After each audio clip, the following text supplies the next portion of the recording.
से लेकर MSME sector तक, हाउसिंग से लेकर हेल्थ केयर तक, इकोनॉमी को नई गति से लेकर न्यू इंडिया के निर्माण तक सबका ध्यान इस बजट में रखा गया है।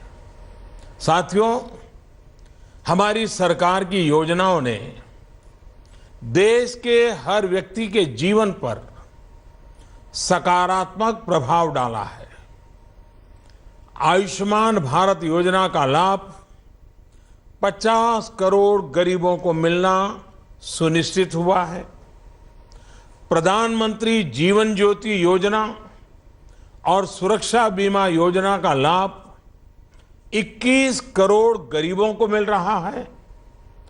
स्वच्छ भारत मिशन का लाभ 9 करोड़ से ज्यादा परिवारों को हुआ है। उज्ज्वला योजना के तहत 6 करोड़ से ज्यादा परिवारों को मुफ्त गैस कनेक्शन मिला है। प्रधानमंत्री आवास योजना की वजह से 1.5 करोड़ परिवारों को उनके अपने पक्के घर मिले हैं। अब इस बजट में 12 करोड़ से ज्यादा किसानों को, 3 करोड़ से ज्यादा मध्यम वर्ग के टैक्स पेयर परिवारों को और 30-40 करोड़ श्रमिकों को सीधा लाभ मिलना तय हुआ है। साथियों, सरकार के प्रयासों से आज देश में गरीबी रिकॉर्ड गति से कम हो रही है।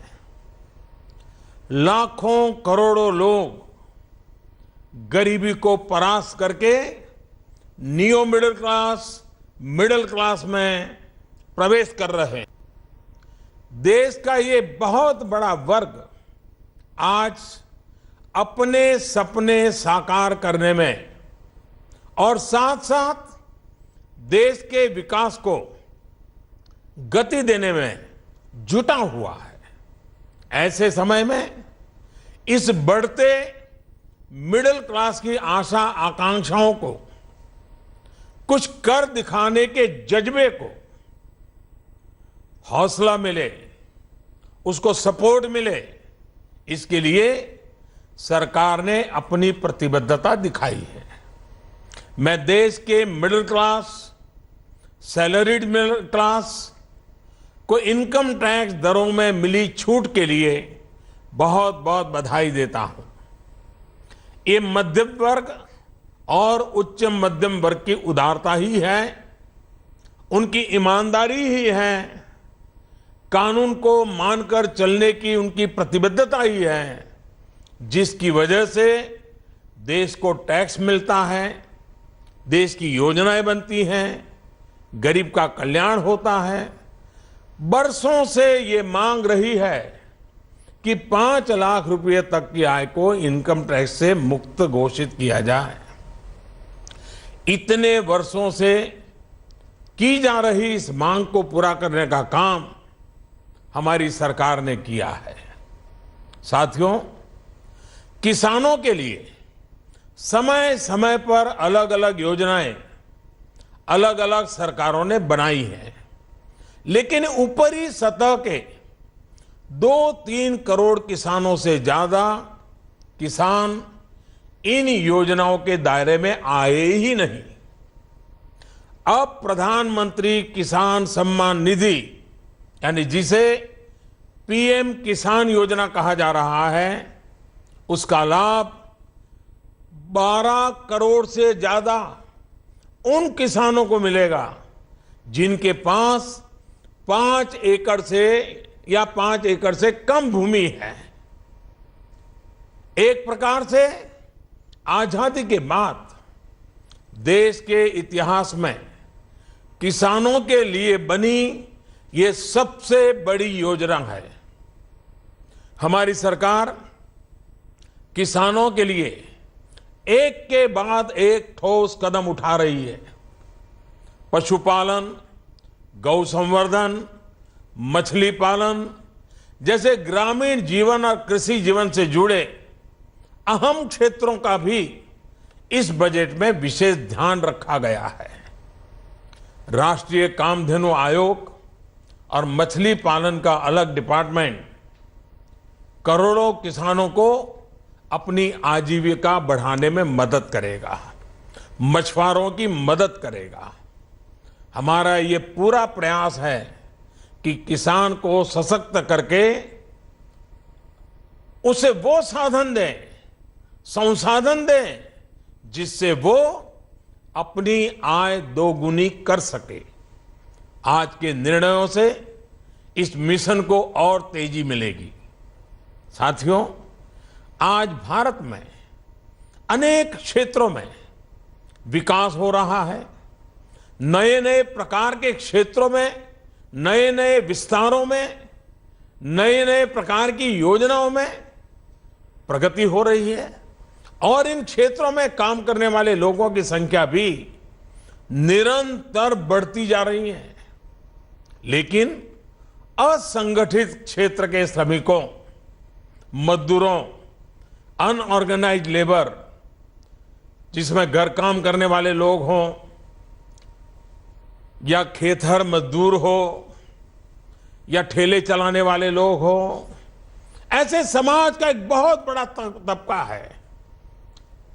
मेरे भाइयों बहनों, इन मेरे बंधुओं की चिंता कभी नहीं की गई।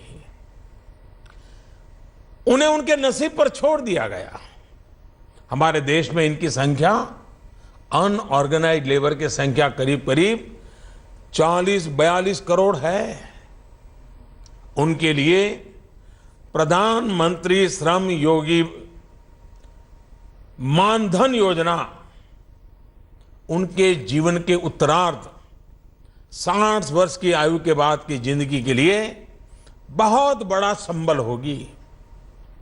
उन्हें आयुष्मान भारत योजना, प्रधानमंत्री जीवन ज्योति योजना, प्रधानमंत्री सुरक्षा बीमा योजना, प्रधानमंत्री आवास योजना जैसी अनेक योजनाओं का लाभ तो मिलेगा ही, बुढ़ापे में रोजमर्रा की जिंदगी गुजारने के लिए पेंशन भी मिला करेगा।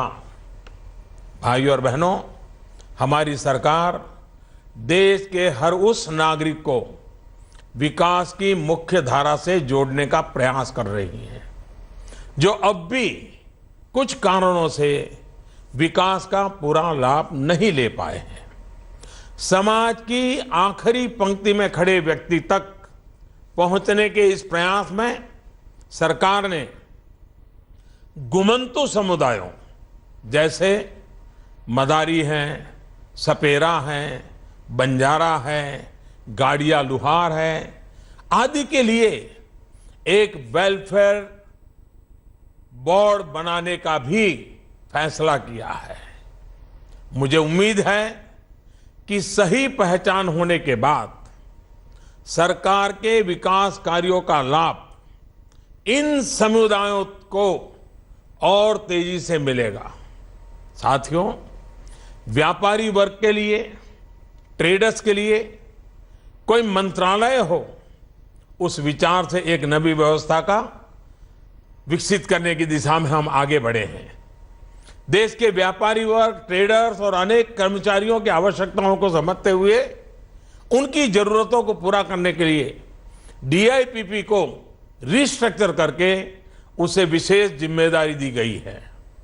अब ये विभाग department for promotion of industries and internal trade के नाम से जाना जाएगा।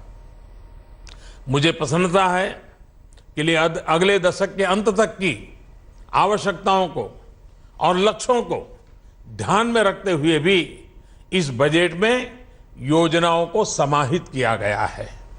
ये बजट गरीब को शक्ति देगा, किसान को मजबूती देगा, श्रमिकों को सम्मान देगा, मिडिल क्लास के सपनों को साकार करेगा, ईमानदार टैक्स पेयर का गौरवगान करेगा, ट्रेडर्स को सशक्त करेगा, इंफ्रास्ट्रक्चर निर्माण को गति देगा, अर्थव्यवस्था को नया बल देगा, देश का विश्वास मजबूत करेगा। ये बजट न्यू इंडिया के लक्ष्यों की प्राप्ति में देश के 130 करोड़ लोगों को नई ऊर्जा देगा। ये बजट सर्वव्यापी, सर्वस्पर्शी, सर्वसमावेशी है, सर्वोत्कर्ष को समर्पित है। मैं एक बार फिर हमारे मित्र अरुण जी को और पीयूष जी को और उनकी टीम को इस उत्तम बजट के लिए बहुत बहुत बधाई देता हूं। धन्यवाद। तो आप देख रहे थे प्रधानमंत्री की सीधी। Well, that was the Prime Minister hailing the budget by his stand-in Finance Minister Piyush Goyal there. It is being called a voter's budget, a budget carefully tuned to please all, to try and bring in a feel-good factor. Thanks for watching the video.